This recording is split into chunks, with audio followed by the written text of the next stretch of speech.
What is the symbolism of doppelgangers? Wow. Seeing that they're often harbingers of death, does it have something to do with separation? So I don't know about the whole harbingers of death thing. I want to be careful that we don't fall into the weird kind of occult versions of this idea of doppelganger and whatnot. I think the idea of the doppelganger is an interesting one. I think it's a fascinating one in the sense of one would be to understand it as the idea of the evil twin, and so it's as if you have a person, then you have the totality of the being. But if you have two of the same, right? If you have two of the same, then you inevitably will have good and evil. It'll just happen because it's like it's the same as the separate. You say that Adam in the garden, was beyond good and evil, or that was the higher good, you would say, and that as he comes down and falls and eats of the tree, then he gets separated.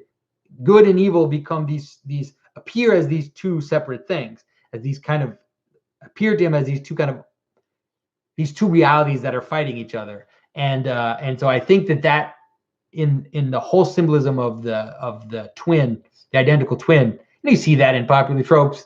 There's a few movies about, I forget, there's some movies. There's a movie with Nicolas Cage about these, that like the evil twin kind of stuff.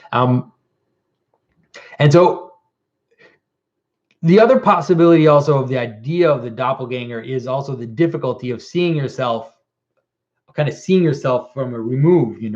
I think that we're a little immune to that right now because we're surrounded by mirrors, and so we're used to seeing ourselves from outside ourselves. But if you can imagine in a world where there are very few mirrors, or you can only kind of see yourself in a dark pool of water, or some polished piece of brass or something, to see yourself is something which would be extremely unsettling and disturbing, because it's as if you're outside of yourself, seeing yourself. And it seems like, I think that's probably what doppelgangers also have to do with. And so if there's this idea, like a superstitious idea, that they're kind of harbingers of death, I think that probably has to do with that. It has to do with the idea of kind of standing outside of yourself and seeing yourself. And so that is like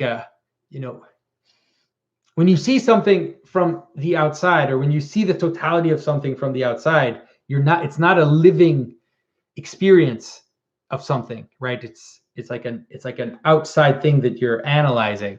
And so that is in a way a form of death, you would say. Not totally, but in the sense that, like, you are you, and the other person is not you, right? And so you're not. There's a layer of death that has to be crossed before you reach the other person, you would say. And so if you can imagine yourself from the outside looking back in, it's as if you're seeing your own garments of skin. You could say it's that way, something like that.